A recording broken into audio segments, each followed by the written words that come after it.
Hey guys. Alright, so we're on chapter 9, a business plan. Excuse me.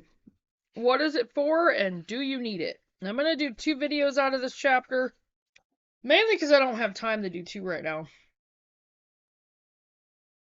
Alright, what is it for and do you need it? Honestly, for me, business plans are no fun. I'm not a numbers person, and the idea of a profit and loss statement makes me break out in hives. But I can't argue with a business plan's necessity in a homestead. Even if you aren't homesteading with an eye toward earning money, you should consider creating a business plan anyway. A business plan lays out in plain numbers how much you're spending on your homestead and how much your homestead brings in. You can adjust that model to reflect how many calories produced or how much money you save on groceries and so much more, using both those numbers as a replacement for income.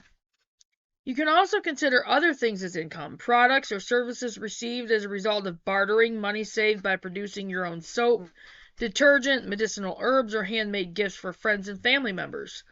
If you're homesteading with an eye toward producing a profit, a business plan will be invaluable when seeking financing, loans, grants, even crowdfunding campaigns. Armed with a business plan, you'll be able to show anyone who asks that you're serious about producing income on your homestead and exactly how you plan to do it. It will also give experts and friends ways to contribute. For example, if they see that you're planning on starting a cut flower operation, they can suggest market niches and flowers that you might not have considered. Outside insight is invaluable in any business enterprise. And a business plan lets you get that insight by providing others with a clear view of exactly what you want to do. 1. Your business plan should include the following. Your background, including the background of your partners, include everyone who will be involved in your homestead in this list. Is your 12-year-old daughter an artist? She'll make the signs. Does your husband have a background in construction? I wish. He'll build the sheds and fences. Time for you to become Doug out of Doug and Stacy. Better start watching their videos. In whatever manner your family and partners will contribute, make sure these items are included. I'm kidding, by the way. A budget included projected costs. This is probably the most time-consuming aspect of business planning, but by outlining costs at the beginning of your year, you can plan ahead. You can also make a determination of how much money you'll need. With that information, you can judge how much of your savings you'll need to invest. You can also make determinations for outside funding sources, the aforementioned loans, grants, and crowdfunding campaigns. Your concept or exactly what your business will be. For most of you, this will be a homestead, and as you'll see below, homestead businesses have a lot to offer communities. Like for us, there'll be a lot of different things that we're going to offer as Faith First Farm and Homestead. So, your method for implementing your concept or what you're going to do, are you going to grow crops or buy and resell crops? And that's a possibility, especially if you decide it would be a better service to your community to provide a co-op for other farmers as opposed to starting a farm yourself. Well, we don't have that much space, so. Are you going to make lotions and soaps? Are you going to crochet blankets or sew baby bibs? I didn't think about baby bibs. That wouldn't take very long either. Well, you should think about it. What about some combination of the above? Homesteading businesses are good at providing multiple items. Think of your homestead in the holistic terms, and you'll have a better chance of finding a niche in your community. Your goods and services. Make a list of everything you'd like to provide your community under your concept. And don't leave out services. As a homesteader, you can host gardening and how-to classes at community centers or at your house. You can teach crochet at the local senior center. Some homesteaders are yoga instructors on the side. You can also contract with area homeschool groups to provide tutoring or classroom activities. Be creative and confident. You'd be surprised at what a dedicated homesteader can do that most members of the community are fascinated by or completely ignorant of. Where your goods and services will be sold, where you'll be setting up shop, and how you market your goods and services are integral parts of your business plan. You can be the best and fastest baker of homemade bread in the Tri-County area, but if you don't have a way of reaching your customers, you won't have a business. While the obvious one is the local farmers market, don't discount other methods. Check out smartphone apps like FarmEyes, which is a virtual farmers market that allows customers to order direct from farmers. Look into food hubs in your area. Walk into a grocery store and ask if they'd be willing to buy local food. Check with health food and co-op stores to see if they have space for homemade soap. Check with community art programs for craft fairs and museum showings. A piece of folk art like a handmade quilt sold for the right price can make a homestead profitable for an entire quarter. That is true, and this is one of the reasons I'm leaving on those quilts. Talk to homeschool groups. Talk to other homesteaders. Reach out to people. Start an email newsletter. Talk to anyone that might be interested in what you do. Do it with confidence because homesteaders are a pretty amazing lot. So I promise you'll find someone interested in investing in what you do. While you can put together a business plan without using third-party resources, you might want to consider contacting an outside party for help. See if you know entrepreneurs, accountants, or bankers in your list of friends and family. They will be able to help you put together. Ow! Dang it, cat! Get off me! They will be able to help you put together your business plan in a manner that's attractive to potential investors. Bless. If you don't know anyone who can provide you with guidance, dang it, Cinnamon, get off my phone. She's being a brat. I'm gonna beat you. Ease. If you don't know anyone who can provide you with guidance on the creation of a business plan, the University of Minnesota offers AgPlan, a free online app that allows users to create business plans.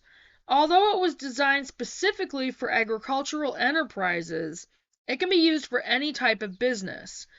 Sample business plans and tips for what to include in a business plan are provided. Once completed, users can also download and print their business plans. While at first you might not be interested in turning a profit with your homestead, it is still a good idea to start with a profit-driven mindset. If you view your homestead operation with the cold, draconian logic of a business, you can pursue your passion and still provide for the basic needs of your family. Without some sort of income or large savings, you won't be able to spend time homesteading. Instead, you might find yourself in a situation where you have to take an outside job. There's no shame in that. And if you find your business endeavors dropping off, it's not a failure to pursue income by other means. Don't go bankrupt to live your dream. It's unnecessary on a lot of different levels. Also, working off the homestead provides a stable income that doesn't often come from working for yourself. That's something to be said for the security of a weekly paycheck. Alright, that's it for that, and I'm going to go ahead and stop there because I don't want to be late to work. And the next video will be determining profit and its importance. And then that'll be the end of chapter 9. So that was it for that one. And I need the title of that. I always do that. Alright. Anyway, I will go ahead and get off from here and I will get this up there. So, I already told you guys in the other videos that we did go ahead and take the plunge. Stupid fly. Fly's trying to get into my food. We did go ahead and take the plunge and we put money down on the other property. It's just going to be easier for us to get on and off that property. It's not on a mountain. And though the roads are dirt roads, they are county maintained because there are power lines on both of the roads.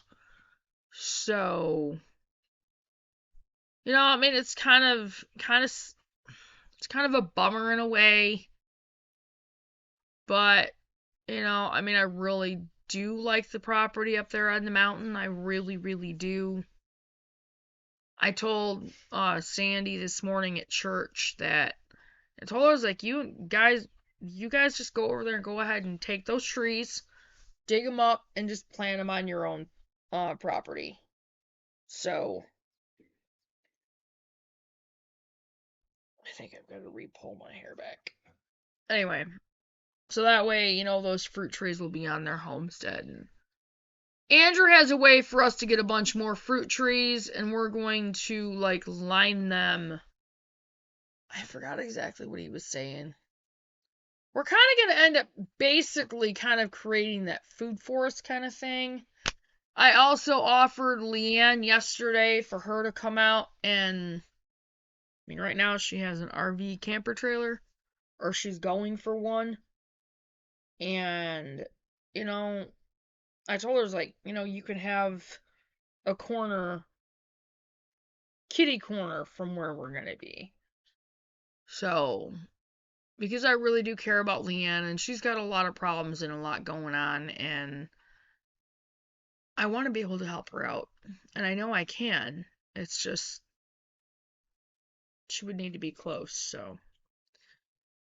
Another thing that's really cool, my sister comes down. She's planning on helping us with the memorial garden on the property, so. And I'm positive she'll be willing to take us out there, so it'll be pretty cool.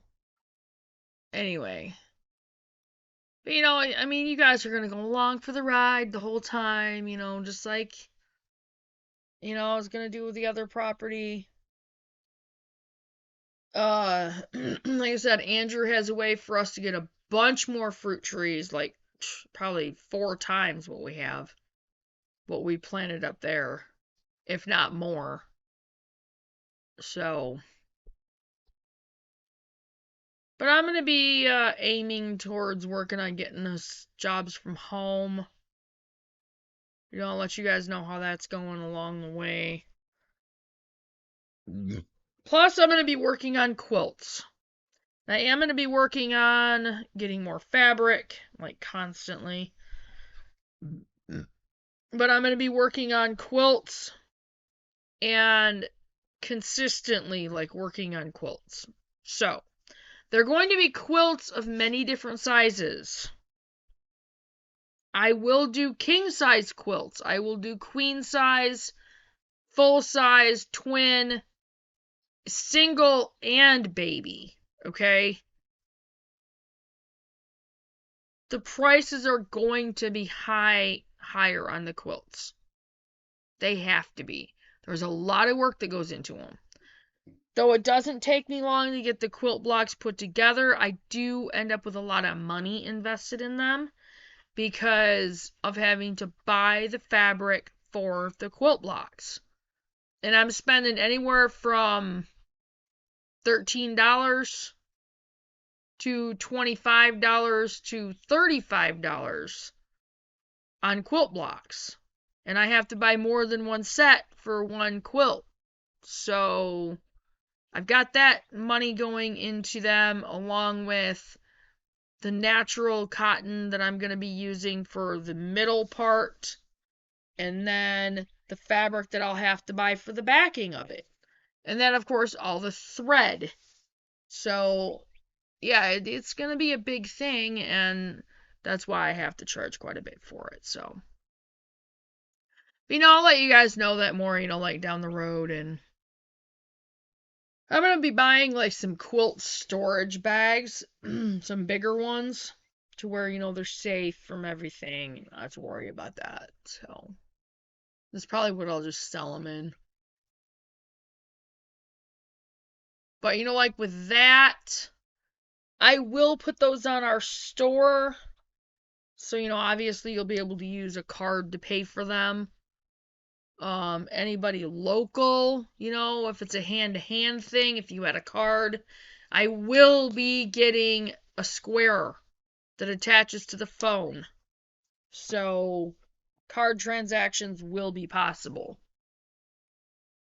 But I will let you guys, know more on that as we go, so. Anyway, I'm going to go ahead and get off from here, and I doubt I'll do a video tonight. I'm going to be exhausted tonight. This is day 5. This is my Friday, so. Anyway. But I will see you guys tomorrow, and I have tomorrow and Tuesday off, even though we're going to be diving headlong into cleaning. I will take time to do videos, and I also have to take time to get some more planting done. And I will just see you guys in the next video, and remember to do your research, guys. And don't forget to subscribe to the channel if you have not subscribed to the channel. And I'll get more into that on the next video. And make sure you hit the notifications bell and click on all because I do try to upload a lot. So I will see you guys in the next video. Bye, guys.